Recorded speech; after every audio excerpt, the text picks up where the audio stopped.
यहाँ पर एक क्वेश्चन है 4।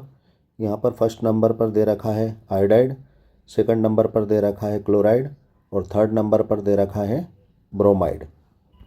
और पूछा जा रहा है increasing order of nucleophilicity would be, यानी यहाँ पर ये जो न्यूक्लियोफाइल्स हैं यानी नेगेटिव आयंस हैं, हम जानते हैं जिनके पास जो है नेगेटिव चार्ज होता है या लोन पेयर्स होते हैं, यानी हम कह सकते हैं कि जिनके पास इलेक्ट्रॉन्स होते हैं वो क्या होते हैं, न्यूक्लियोफाइल होते हैं। तो इन न्यूक्लियोफाइल्स में इनका जो न्यूक्लियोफिलिक कैरेक्टर है वो सबसे ज़्यादा किस में होगा और सबसे कम किस में होगा, यानी इसका हमें बढ़ता हुआ इंक्रीजिंग ऑर्डर बताना है। तो यहाँ पर आंसर होगा ए, यानी सबसे ज़्यादा न्यूक्लियोफिलिक कैरेक्टर किसका होगा, न्यूक्लियोफिलिसिटी आयोडाइड की, और सबसे कम होगी क्लोराइड की। यानी न्यूक्लियोफिलिसिटी का इंक्रीजिंग कैरेक्टर क्या हो जाएगा, ये हो जाएगा। ये किस तरह से होगा आइए हम देखते हैं। हम जानते हैं कि हमारा जो न्यूक्लियोफाइल होता है उसके पास इलेक्ट्रॉन्स होते हैं और वो इलेक्ट्रॉन्स को ऐसे एटम, आयन और मॉलिक्यूल या कंपाउंड को देता है जिनके पास क्या होती है, इलेक्ट्रॉन्स की कमी होती है, यानी लैकिंग ऑफ इलेक्ट्रॉन्स होते हैं। जैसे आयन है तो ये क्या होगा, पॉजिटिव आयन होगा, तो इसके पास क्या होगी, इलेक्ट्रॉन्स की कमी होगी। तो न्यूक्लियोफाइल क्या करता है, ऐसे एटम जिनके पास इलेक्ट्रॉन्स की कमी हो, ऐसे आयन्स जिनके पास इलेक्ट्रॉन की कमी हो, मॉलिक्यूल हो या कंपाउंड हो, उनको ये इलेक्ट्रॉन्स दे देता है और जाकर उनसे जुड़ जाता है।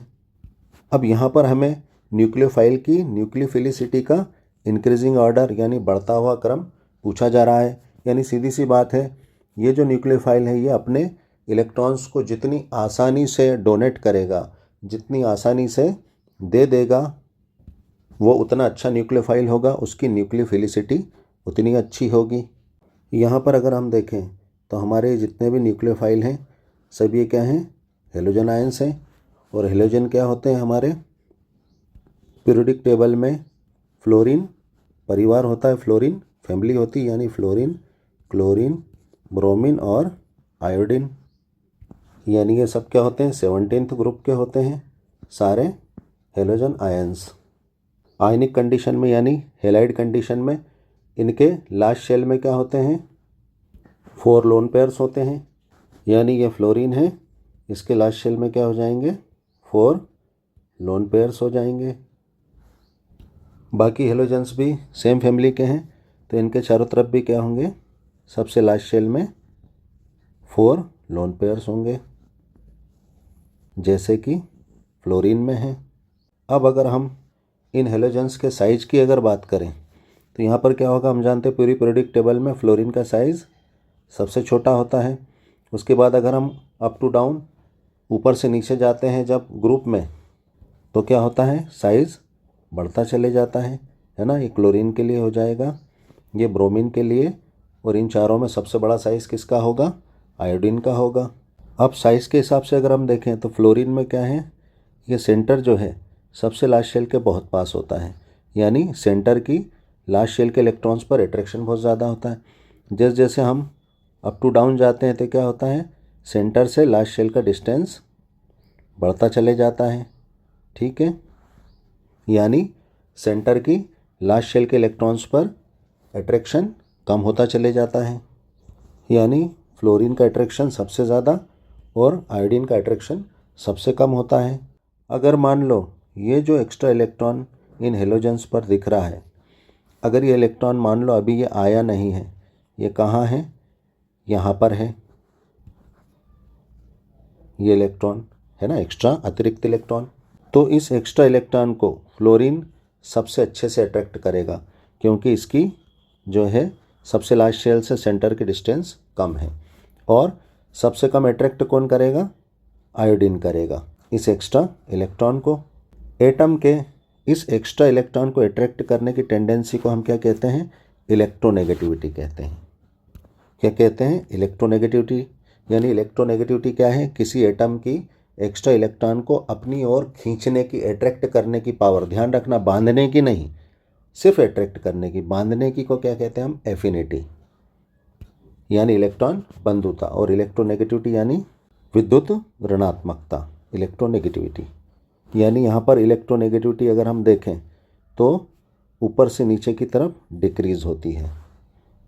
अगर अब हम यहाँ पर हेलोजेंस के इन लास्ट शेल के इलेक्ट्रॉन्स को, है ना, इनके आसपास अगर शो कर दें, हम जानते हैं इलेक्ट्रॉन्स क्या होते हैं, इलेक्ट्रॉन का एक ये क्लाउड होता है, बादल होता है।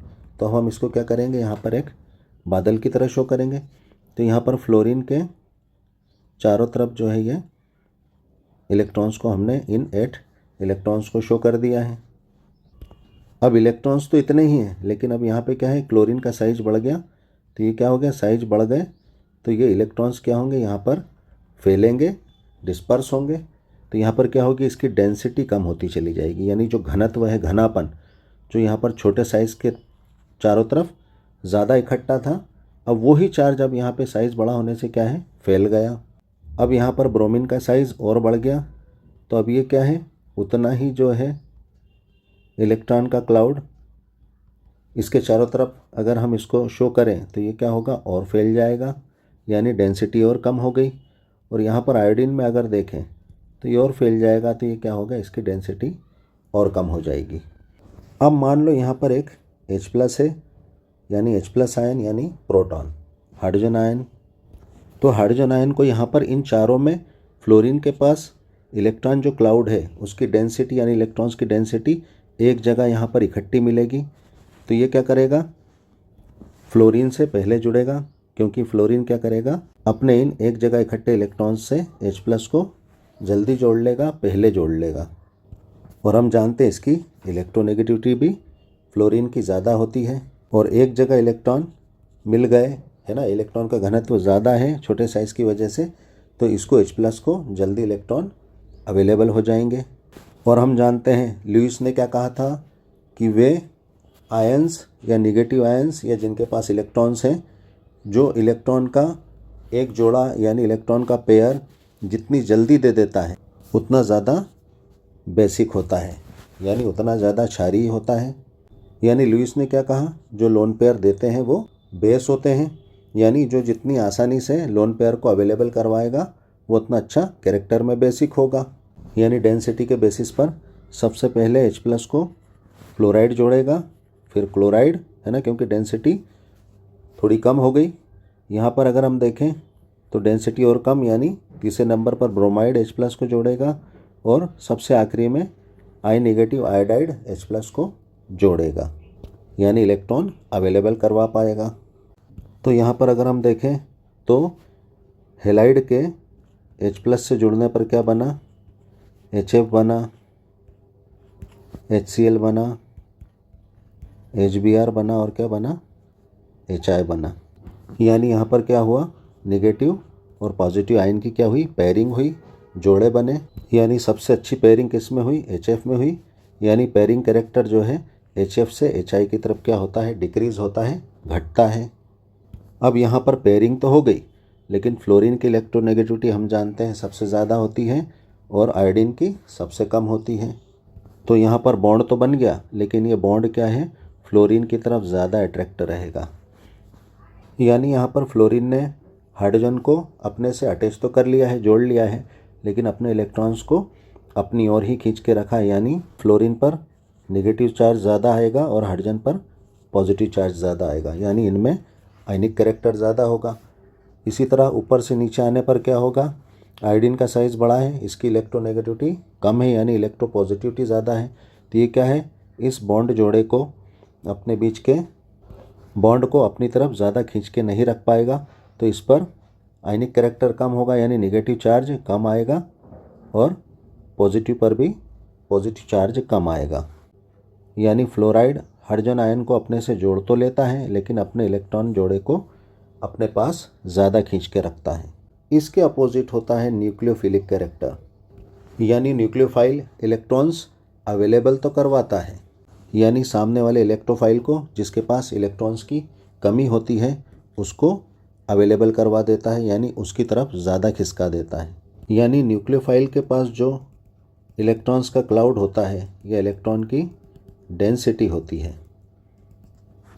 न्यूक्लियोफाइल क्या करता है, इस डेंसिटी को सामने वाले इलेक्ट्रोफाइल की तरफ इस तरह से खिसका देता है। यानी यहाँ पर क्या होता है, ये न्यूक्लियोफाइल पोलराइज हो जाता है। यानी न्यूक्लियोफाइल क्या करता है, डिस्टॉर्ट होकर, है ना, अपने इलेक्ट्रॉन क्लाउड को क्या करता है, इलेक्ट्रोफाइल की तरफ ज़्यादा खिसका देता है। और हमने फ्लोरीन में क्या देखा, इसकी इलेक्ट्रोनेगेटिविटी ज़्यादा थी, तो ये क्या कर रहा था, इलेक्ट्रॉन क्लाउड को, और साइज़ भी छोटा था इसका, तो इलेक्ट्रॉन क्लाउड को अपनी तरफ खींच के रख रहा था और इसका इलेक्ट्रॉन क्लाउड डिस्टॉर्ट भी नहीं हो रहा था। तो इस बेसिस पर अगर हम देखें तो इलेक्ट्रोनेगेटिविटी कहाँ, ऊपर से नीचे की तरफ डिक्रीज़ हो रही, घट रही है। यानी न्यूक्लियोफिलिक कैरेक्टर ऊपर से नीचे की तरफ क्या होगा, बढ़ेगा। यानी साइज़ बढ़ने के साथ साथ सेंटर यानी न्यूक्लियस लास्ट शेल के इलेक्ट्रॉन्स को अट्रैक्ट करके नहीं रख पाएगा, पकड़ कर नहीं रख पाएगा। यानी आयोडीन के जो इलेक्ट्रॉन्स हैं वो डिस्टार्ट होकर इलेक्ट्रोफाइल की तरफ आसानी से अवेलेबल रहेंगे। यानी इलेक्ट्रॉन देने की, इलेक्ट्रॉन अवेलेबल करवाने की सबसे अच्छी पावर किस में होगी, आयोडाइड में होगी। उससे कम किस में होगी, ब्रोमाइड में होगी। और उससे कम किस में होगी, क्लोराइड में होगी। और सबसे कम किस में होगी, फ्लोराइड में होगी। यानी न्यूक्लियोफिलिसिटी का कैरेक्टर साइज़ बढ़ने के साथ साथ क्या है, बढ़ता है। यानी यहाँ पर सबसे अच्छा न्यूक्लियोफाइल कौन होगा, आई नेगेटिव। उससे कम होगा Br नेगेटिव। और सबसे कम न्यूक्लियोफिलिक कैरेक्टर होगा Cl नेगेटिव में। यानी यहाँ पर हमारा आंसर ऑप्शन ए होगा, जो कि न्यूक्लियोफिलिसिटी का इंक्रीजिंग ऑर्डर है। Thanks for watching. वीडियो को लाइक कर देना, फटाफट सब्सक्राइब करो।